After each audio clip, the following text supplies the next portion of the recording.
Welcome, everyone. I'm Bruce Karasik, the co-founder of the Jewish Republican Alliance. So glad you could all join us for this important call. We are very excited to have Shelley Luther with us today, along with her amazing attorney, Warren Norrid. When I first saw Shelley Luther, she was standing up in front of a judge who was trying to force her to apologize to him for just making a living during these hard times. I was so impressed by her courage and her convictions and her value system. Even though this judge was unfair to her, Shelley never lost control, never lost her cool. She defended herself and her actions appropriately and remained strong. But she, from this, was forced to go to jail for not apologizing to a judge. But to me, this, my friends, is an example of a true American hero. She stood up for freedom and liberty despite the risk of personal consequences. And I knew that this was an important story for us to tell. And we are so glad to have Shelley here today, along with Warren. You know, as we speak, conservatives are being targeted from every direction. Now, even if people with conservative views keep their opinions to themselves, they're still being accused of being a racist for not bowing down and kneeling to the mob. If they speak out, it's even worse. Jobs are lost, businesses burned, pressure to comply with the mob, or they'll boycott you, they'll harm you, or worse. Our fundamental rights to freedom of speech, the presumption of innocence, and until proven guilty are being trampled by the left. But we see looters and rioters given a free pass, while hairdressers are being locked up for going to work, support their family. Large crowds are able to gather, to protest, to loot, to riot, and the mainstream media and the Democratic mayors who run big cities give them a pass.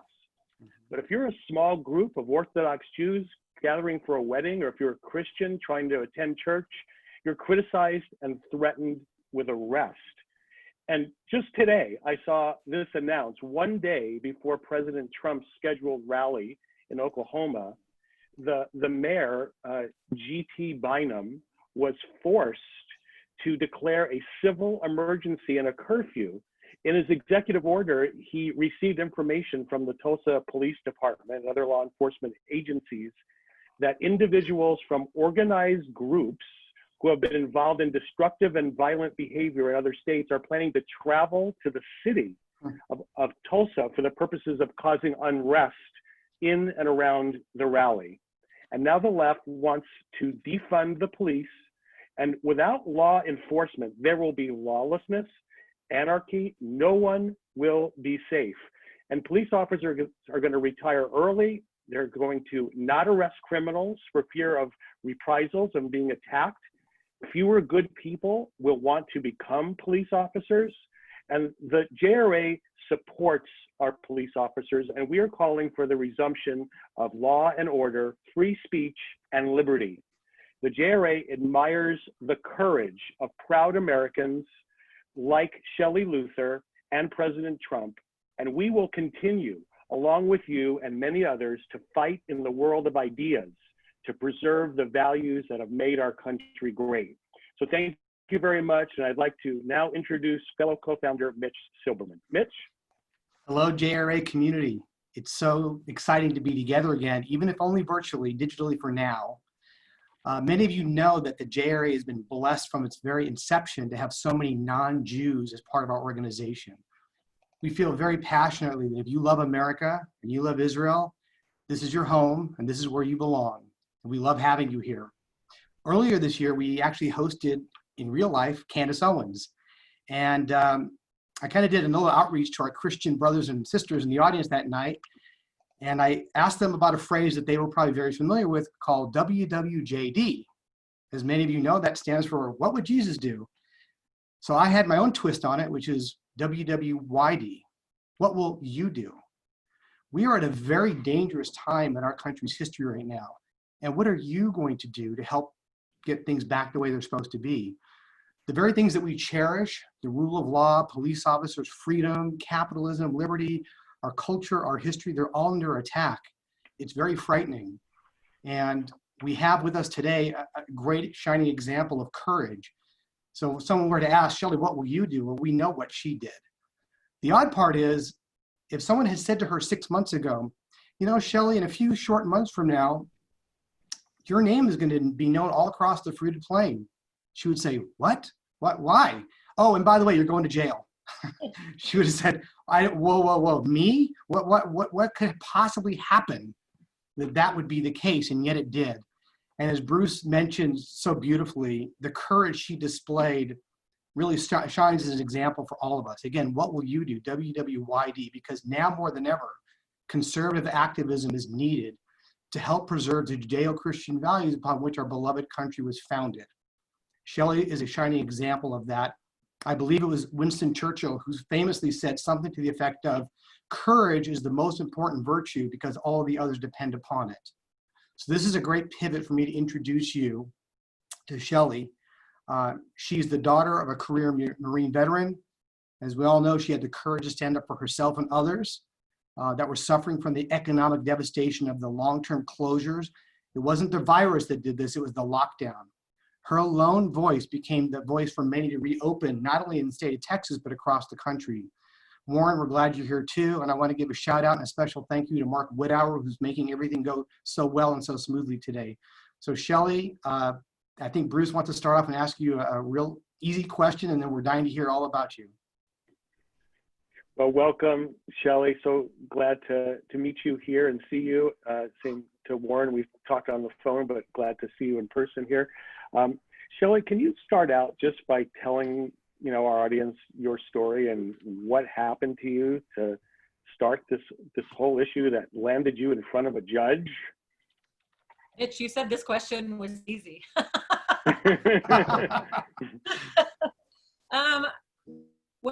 Basically, somebody else, we were shut down March 22nd, and we all thought that it was going to be, maybe 2 weeks, a month at the most. We were going to get all this government assistance, and, it was just going to kind of blow over fairly easily. And of course, as the weeks go by and, none of us have any income, and my stylists are calling me, upset and not being able to pay their own bills, and telling me they're going underground to go, work at people's houses. I just woke up one morning and said, I have to open the salon. It's the responsible thing to do. Not even knowing that I was the first one to open up and say, you know what, I'm just going to do it. I had no idea until the media and, some Facebook groups started reaching out to me saying, okay, you're really just going to open? And I'm like, well, yeah, I have to, because I can control the environment, make it more sterile and hygienic there. And I don't want my stylists or the people's houses that they go to be responsible for spreading a virus that we don't know much about. So that's kind of how it started. Terrific. And Shelley, throughout this whole journey, what has been your biggest surprise so far? Basically, the outreach of people is pretty unreal. It's things that people have, titles that people have given me, which I truly don't just, my dad being a veteran Marine and fighting in the Vietnam War and things like this. And, people write me letters saying that, back in the day when I was in the jungles of, Vietnam or wherever they were, they would want me by their side, like things that just blow me away. It's pretty unbelievable, actually. It's great to hear. Shelley, I gotta know, like, a place none of us would probably ever want to be, but what was it like being in jail? I mean, that to me, you're just, I assume, never been there before, and all of a sudden you're just in front of a judge and not, kowtowing to him, and you're locked up without any warning. What was that like to be there? Well, yeah, if I'd been to jail before, I wouldn't be alive because my dad would have already killed me. But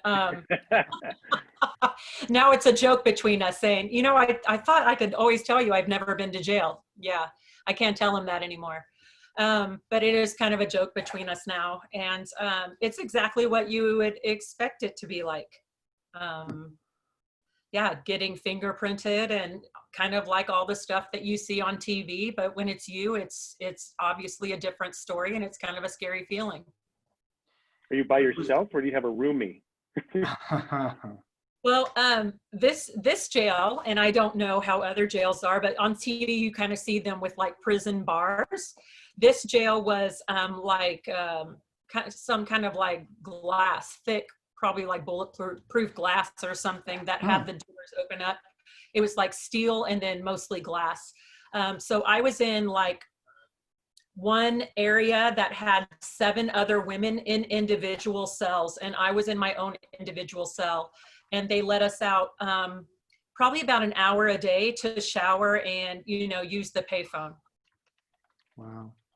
Shelley, was there a moment of clarity that you had where you reached deep down inside yourself and said, I am not backing down? Like, was there an aha moment for you? You said, this is not, I am not backing down. I think once I decided to open, and I don't know, Warren can probably answer that too, because he had to continue to warn me, I can't protect you from all of the things, this could happen, this could happen. Warren will probably attest and say that I am not backing down. Even when the judge was about to sentence me and he's saying, what's about to happen, right. I'm telling him I'm not backing down and I'm not shutting the salon. And he's looking at me like I'm crazy. Bravo to you. That's wonderful.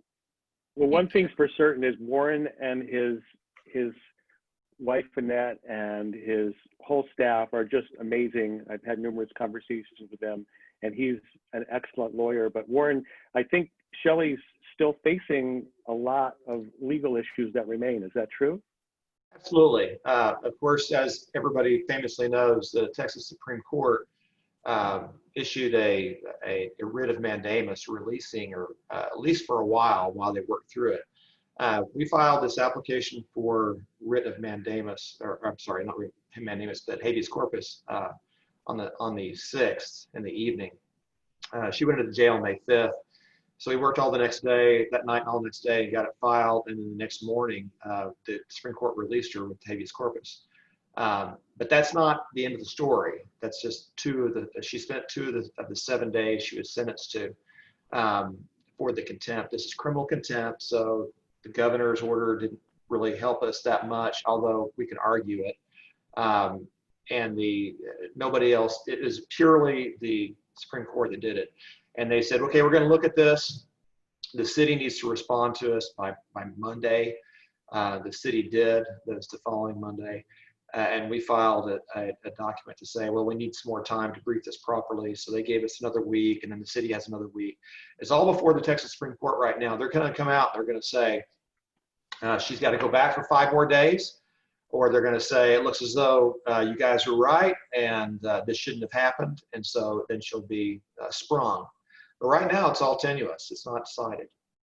It would have been a lot easier for you if she would have been a rioter or a looter. She would have been out in like an hour or not at all, right? Well, what's funny is that she only stole $749 That's a day. right. There's a knickknack store right next to her. So this is the strange dichotomy. Okay, so she can go into the knickknack store next to her and steal $700 of stuff every day, never gets prosecuted, never goes to jail. But if she goes into her own salon and earns $1, bam, that is beyond the pale. We can't have that kind of anarchy going on in our city. That's really what it was. Those are real. Those are truths. These are not exaggerations. Many of us know it says in the Bible, if you're cruel to the kind, you'll be kind to the cruel. And more, what you just said is so true. If you loot a business, it's okay. If you run your business, it's not okay. It's almost like it's not okay to go to a funeral, but it is okay if it's someone who is a politically correct hero. It's mind-boggling. Shelley, this has been an extraordinary time for you. What have you learned about yourself as a result of these incredible circumstances? Learned how non-political I am actually compared to what all is going on in the world. I kind of just kept to myself before, and I had political views of what I thought was right and wrong, but I definitely wasn't an activist. And none of this at the beginning for me was, you know, red, blue, black, white, green, age. It had nothing to do with that with me. To me, it was business owners. And to me, that included everyone. And so when I took my stance, it was definitely the Conservative Party who kind of grabbed hold of me and said, you think exactly like we do, you know? Right. And a lot of the pushback came more from the Democratic Party. Shocking, isn't it? It is. But I would say that I'm definitely more rich and stronger than I thought I could be. You know, I just want to follow up. You know, we can joke about looters and thieves being off scot-free and business owners who want to open their business going to jail. We can joke about it, but you lived it. What's your perspective? Our perspective is at the sideline. Like, isn't this terrible what we're seeing? Your perspective is, no, I'm one of the players. This happened to me. What's your perspective of how come they can loot and steal, but I'm thrown in jail? Well, take it a step further. We actually had to have armed militia outside of the salon when all of the rioters started, you know, going into Dallas. And let's be honest, there are very peaceful protesters, right. And they're doing the same thing I'm doing. And to be honest, our fight is the same. You know, we just want our rights and our freedom. The peaceful protesters, but there were people on social media and in other means threatening to burn down the salon. And when we'd call Dallas PD directly, and it was someone pretty high up there, said, "There's nothing we can do. Just let it burn." That's heartbreaking. So sad. Maybe, you know, Warren, maybe, oh, I'm sorry, you know, Warren, maybe you can answer this for Shelley. If the police department high-ups told Shelley, sorry, there's nothing we can do, let it burn, does that mean they were following orders? Does that mean that's what they were told to say? It's depending on who you're talking to. Of course, the Supreme Court has always said that it's not really the primary job. You don't have a cause of action against police if they don't do their job to protect you. Yeah, so certainly there's a policy matter of what they're going to decide to do, and it's going to change for every situation based on what they think. But if I were a cop or a police chief, I mean, you've got to be pretty gun shy right now, literally gun shy even, to do anything that might be considered anti-protester, irrespective of whether or not you're in the right or not. Right, wrong, we've left an age of responsibility and rationality. I had a media personality contact me too long ago, and I've gotten to the point where unless it is really black and white, I don't really want to talk to them. They're going to take anything you say and make it, you hate people of some sort. It's hard to get past that. Good point. It just ends the argument when you can call somebody a name and say you're a hater or you're a racist or you're something when they disagree.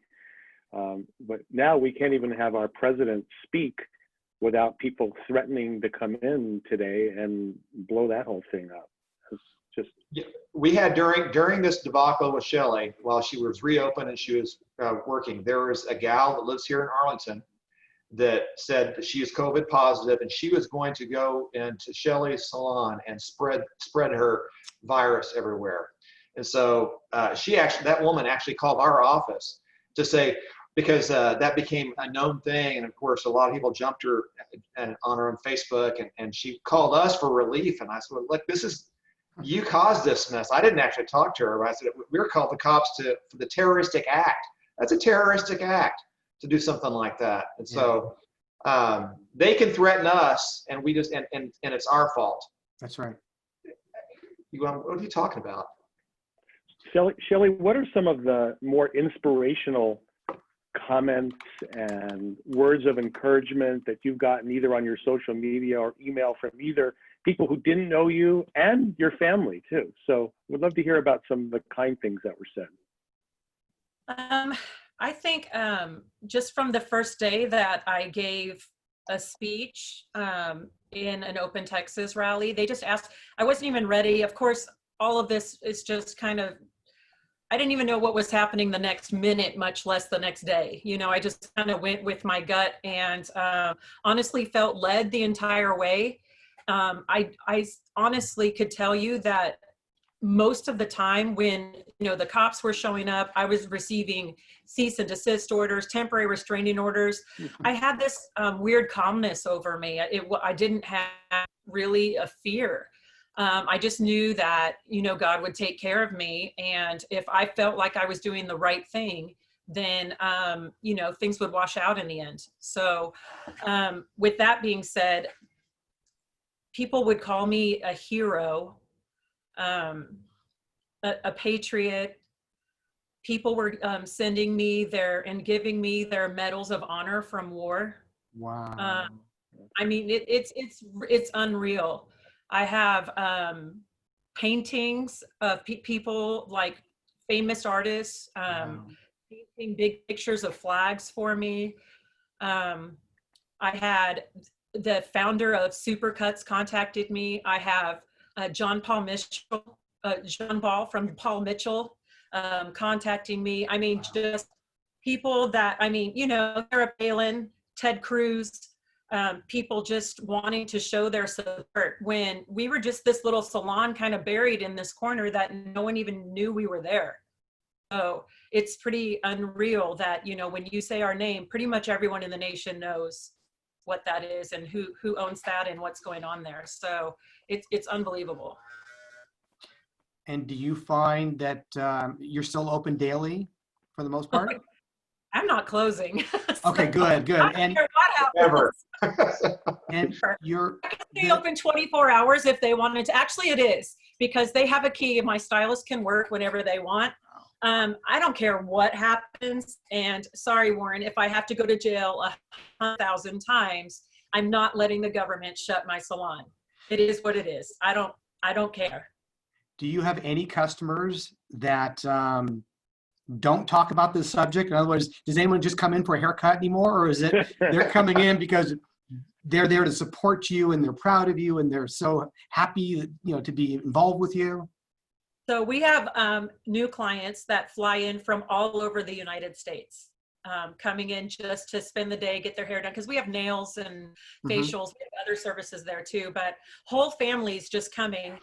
And, you know, I have a manager there now, which I didn't have before, because the phone didn't even ring before. Like it didn't, because my stylists, they booked their clients directly with their cell phone. So, I mean, when I first opened the salon, I was going to get the landline because it never rang. And then the first day we opened, it rang every second of every day for weeks. So it's they just want to like take pictures with me in front of, like, it's so You crazy. charge extra for a selfie now with you, right? No, and what's crazy is they want me to cut their hair, and I'm not even a hairstylist.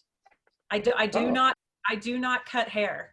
Well, I don't cut it legally. I'll cut my boyfriend's hair or something, but no, I get my hair done by one of the stylists in there. I just own the salon. And you would never do anything illegally, right? Still haven't done anything illegal.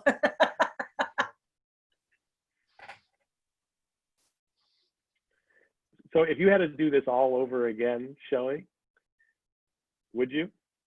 100 times over. Yep. We have a bunch of questions from the audience, but before we do that, what message would you give to other small business owners, or even, they don't have to be a small business owner, what message would you share with them, given what you've gone through, what you're living through now, and what you've learned about yourself and your fellow patriots? Well, I would say, and I read an article today. There's a gentleman that has had his gym open in Massachusetts, and the city has tried to shut him down so many times. They've blocked his toilets. I mean, just done all sorts of things to get him to close. They turned off all of his electricity and water, and he put generators and porta potties in there to keep his business open. And so what I want to say, first of all, I want to meet this guy because he's a man after my own heart like that. I told Warren, if they put locks on the doors, I was putting chairs outside and getting generators for I was not going to shut the salon, you know. Fortunately, that didn't happen. I just went to jail. But I would say if there's something that you truly believe in, it doesn't matter if it's your business or whatever, and you're following your heart, then you do it. You do it. And if it's truly right, and I mean, there's no way that people should not be able to feed their kids. Like, that's illogical. It doesn't even make any sense. That makes zero sense. And for someone to make you apologize or make you feel bad about something that you know in your heart is good, and you do it anyway. What do you want now? What are your goals now, Shelley? Well, as everybody knows, we started the charity. Well, I got the GoFundMe money, which everybody likes to talk about and wants to know every dime that I'm spending of it. But we started a charity. It's called Courage to Stand, couragetostand.com. And the first day that we were able to get the money, we went down to South Dallas and gave $18,000 to a Black-owned barbershop. We did that to help some of their stylists get back on their feet, but we also got a homeless guy. He was living in his car. We gave him a full scholarship to get a barber license so he can be his own boss, and, you know, got him an apartment and got him back on his feet. And that's what this is all about. He just needed a little bit of help financially, but mostly our voice saying, you can do this, get up.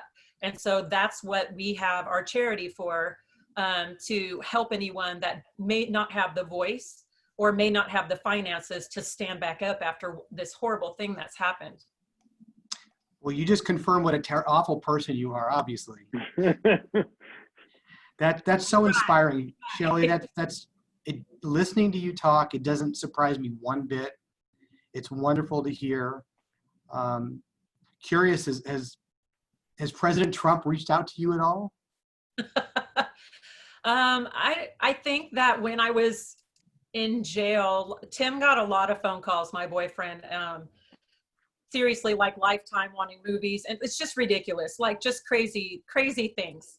But I think that the White House did reach out at the beginning and wanted me to go in there and kind of shake hands with Mr. Trump. But I was a little weary of all of it at first, because I didn't want my message to be mixed in people's minds right away of, oh, I just wanted it to be publicity stunt, or I just wanted it to be a conservative thing or Republican. To me, I wanted people to know that it wasn't a side for me as far as who should speak up and who has rights.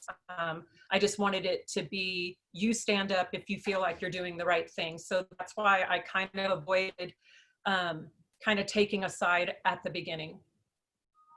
Fantastic. So we have a lot of questions from our audience. Mitch, you want to take the first one? Yeah, Mark, I don't know if you want to chime in. It looks like people are getting the hang of it. If you want to give instructions, there's already a lot of questions, but Mark, if you want to chime in real quick, then I'll start asking you a couple of questions, Shelley. Sure. Just for everybody to know, at the bottom of the screen, there's a link for Q&A. Just scroll down to the bottom, or just move your mouse down to the bottom and click the button. You can type in your question. And as I mentioned earlier, we are getting some duplicate questions. There may be some that we don't get to, but please go ahead and ask your question. On a phone, by the way, tap the screen first, and then you'll see it there at the bottom. Thank you, Mark.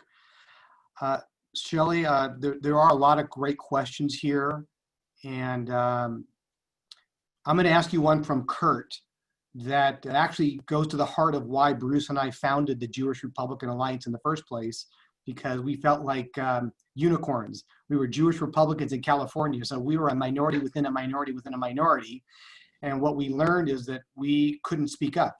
So this question from Kurt is, do you have liberal friends? What has been their reaction? Is the friendship still in force?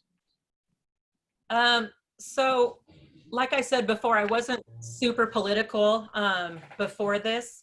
And if you understand the music community, Tim and I we have a band, and a lot of the arts people, singers, musicians, artsy type people are liberal usually. I would say, and not trying to stereotype, it just is what it is.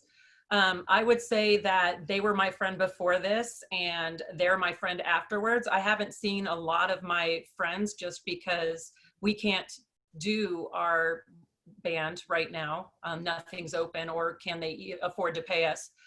So I haven't seen them, but I definitely received a lot of support from all of my friends. That's good to hear. Mm-hmm. I have a question and a comment. I have from Randy, who says, I live in LA, but I'm coming to your area just to get a haircut. And then I have a question. I think people are concerned about safety, especially after some of the things that you said. And what have you done to protect yourself or have security to make sure you're okay? That's our concern. Oh, absolutely. First of all, I would say to the first guy, I think his name was Randy, I grew up in Irvine. I lived in California from 2nd grade through my sophomore year in college. So I'm very familiar with Orange County and that area. But anyway, as far as safety is concerned, and if there's anybody on here that is actually has any sort of cosmetology license, you know that you have several hours of sanitation training and hygiene to begin with, to even be in that field.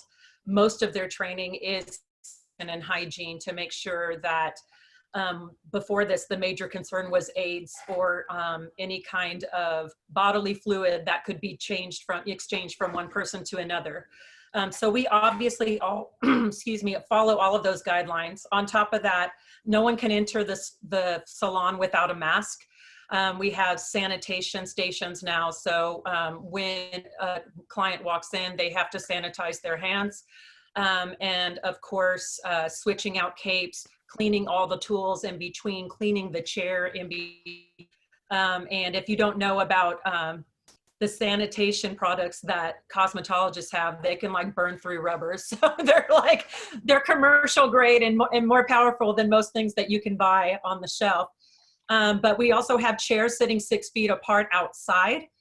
So we don't have people waiting around inside. When the stylist is ready, we open the door and allow one client at a time to come in, get their service and come out. We don't have magazines anymore, and we don't have a drink station like we had anymore. So there are several things that we're doing on top of what we normally do. And we've been open since April 24th with 0 incidents so far. So what about your personal safety is what they're also asking about. Well, first of all, my stylists do not have to come, they're not required to come into work. It's their own personal their own little line of business that they have inside of mine. So I'm not concerned for my safety when I'm in there. I don't want to live afraid. And to be honest with you, and I know it's different when you're living in a different state. I've traveled to a lot of different states where people think that if you aren't wearing a mask, you're just going to up and die in one day. I've seen it. And I've seen places like ghost towns because I've traveled to speak in a lot of places. I can tell you that where I live and out Dallas, in the northern suburbs or whatever, most people do not wear a mask and we go about our day. And I don't know anyone personally that has gotten sick in this area from COVID-19. And so I go to rallies without a mask.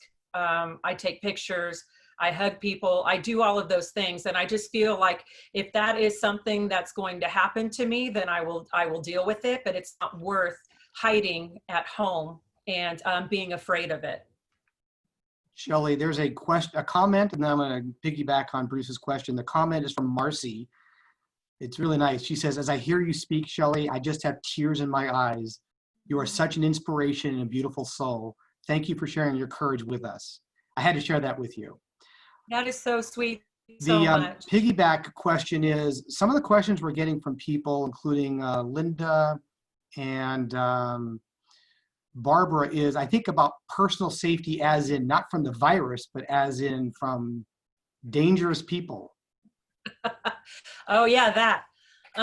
So yeah, it is a concern. We had to spend some of the money to get extra security around where we live, like an electronic gate and cameras and things like that. If I'm going to make an appearance somewhere, like I still go and speak at rallies, especially in states where they're still not open yet. I have to have personal security with me at all times. We've been invited for our band or, you know, to go play at certain places. And I have to say no right now, because if people know in advance where I'm going to be, there's no telling what could possibly happen. And I'm a mom, so even though I'm not necessarily afraid to go outside because of that, I do need to take responsibility for what I still have here. So yeah, there are still death threats. People want to burn down the house, the salon. They put my kids all over social media, my kids.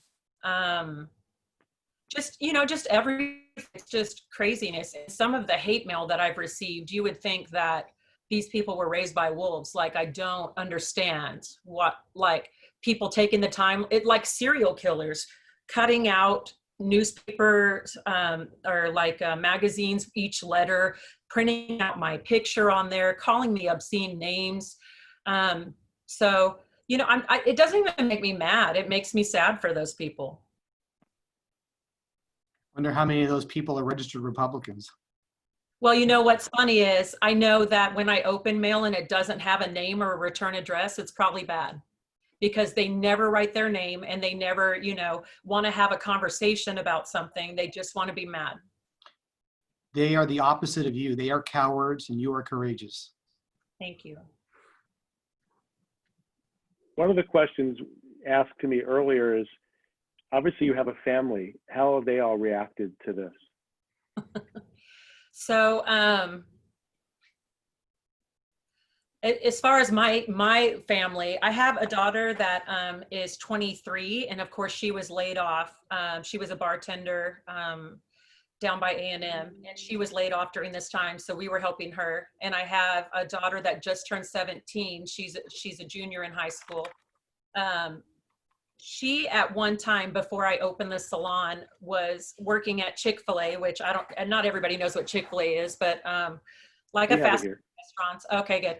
Fast food restaurant. And the week before we opened, she was the sole income for our family, buying groceries that week before I opened, which made, you know, another reason why I opened the salon. She didn't know that she was. We would just ask her on the way home if she would pick up a few things, but that was her paycheck that she was using.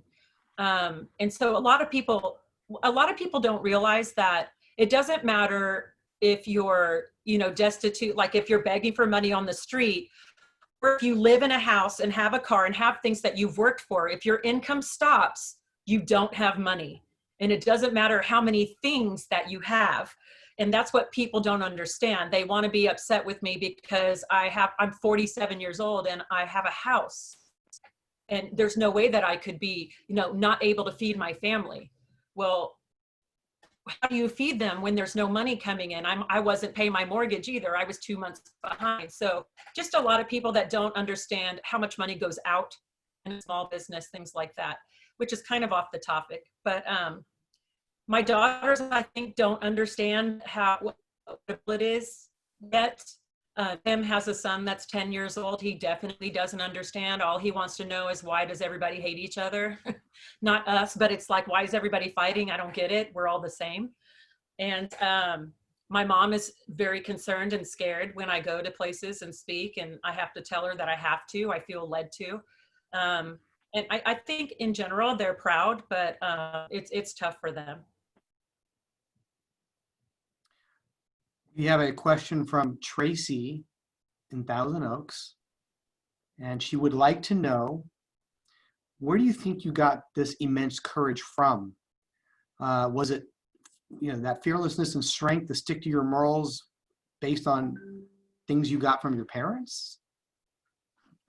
Probably. I think that it initially started that way. Of course, my dad being a Marine, and it's, you know, when we started driving, we weren't allowed to drive an automatic. We had to drive a stick shift. We had to learn that first. We had to change our own oil, change our own tires, like do all of those things to make us very independent and proud to be that way. And I've always grown up showing my daughters the same thing. You know, you don't need someone else. You might want them, and it's nice to have someone else around, but you don't need them. And I feel like you become a better person that way. And so obviously my parents are really strong people, but I think it initially started that way, but all of the encouragement that I received from everyone else across the world is what made me continue to have the courage. I have a question from Judy. She wants to know how religion has played a role in your life. That's a great question. So I have always believed in God and been a Christian. My grandparents were Southern Baptist, and my great grandfather was a preacher. So that has always been part of our family. I'm one of those people that does not feel like you need to a specific place and worship in a specific building to be religious. I just carry God with me where I am, wherever I am, if that makes sense. So I have never felt more led than when I woke up and had the feeling in my mind that I should open the salon. And when I tell you, I literally felt like someone was grabbing my arm and telling me exactly what to do, like shaking me. And I've never felt that in my entire life. And I felt it through the entire time, sitting there with Warren in the courtroom. And he will probably tell you, I was unusually calm, probably. I don't know. I've never done this before, but you can ask Warren. I had my mind set. I knew what I was going to do, and it didn't matter what the judge said. That was what's going to happen. And it wasn't a stubbornness. It was, I'm listening to what's going on in my head, and I believe that it's right. So I always try to do the right thing and the best thing and a good thing and the most Christian thing. And so that's how I lead my life. That's a great answer. Warren, so what is Shelley like as a client, and when is this all going to be over for her? That's a good question. Shelley has been great. We do a lot of interesting lawsuits, but sometimes you have less interesting clients in those situations. Shelley was great. She rose from about a dozen or so clients that we had. We were in late March or early March. We were putting together a writ of application for mandamus to tell all these executive orders, which are not laws, that they can't do this. And that's why you have badly written.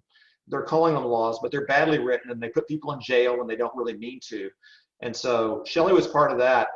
And so that actually got filed on the same day as the lawsuit against Shelley by the city of Dallas. And so she had said, well, I've got to open. I've got people that are starving. Okay, just be aware, you could go to jail. I will be there every minute of the way.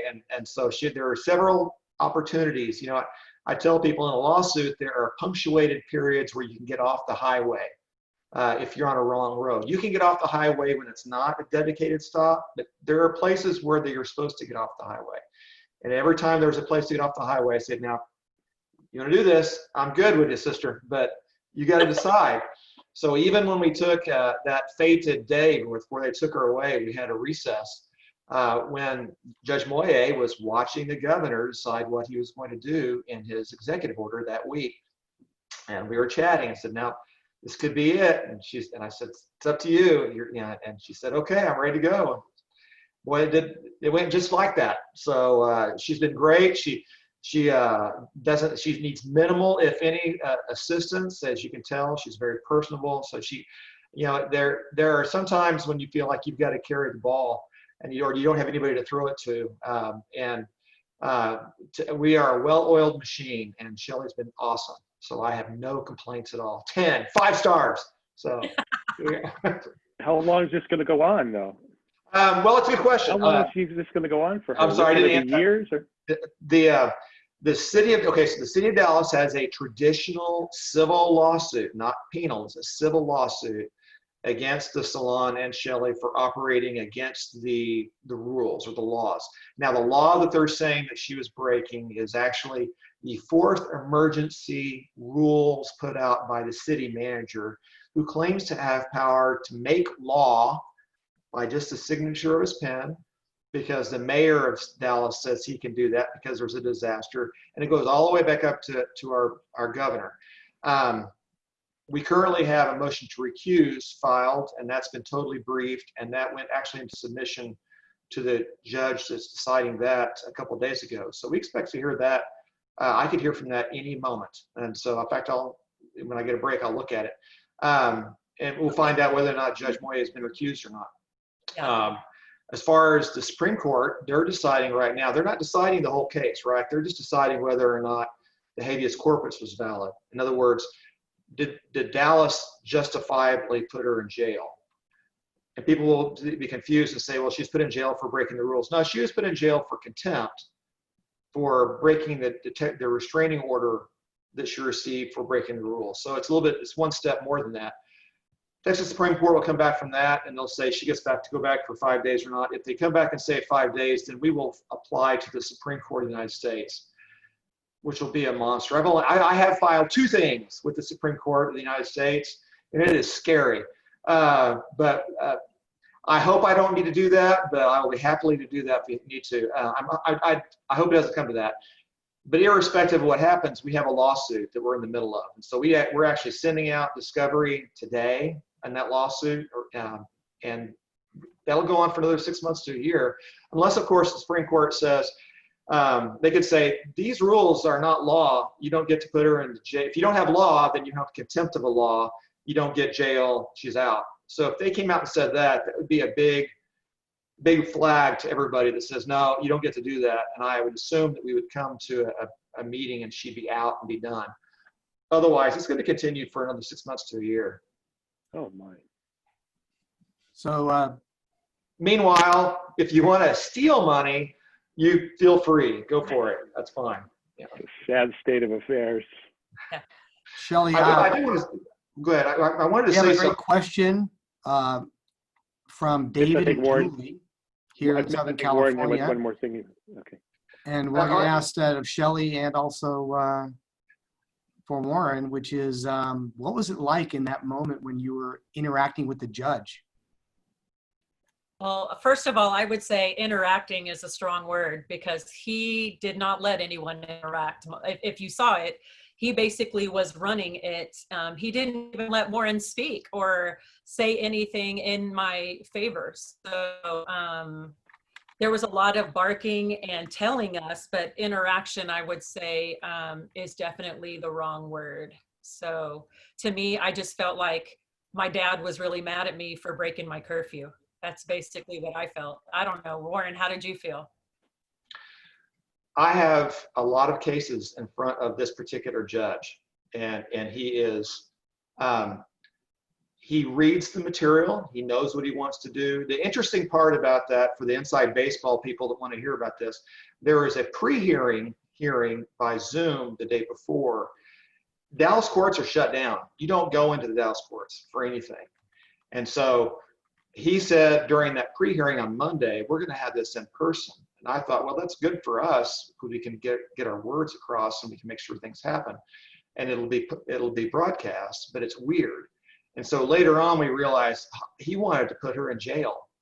And he knew that unless they were in person, he wouldn't get the drama that he wanted. And so he had already, in my belief, just what I believe is he had already decided what he was going to do.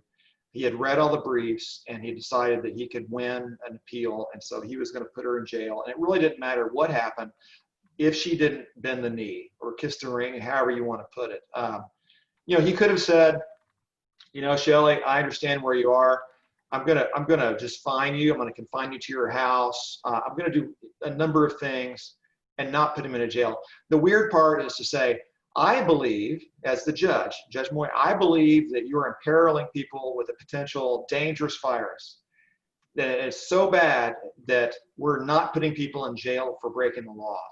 But what you're doing is so bad, I'm going to put you where you're most likely, the most likely place in the city to get this is my jail, and I'm going to put you there rather than let you get away with this.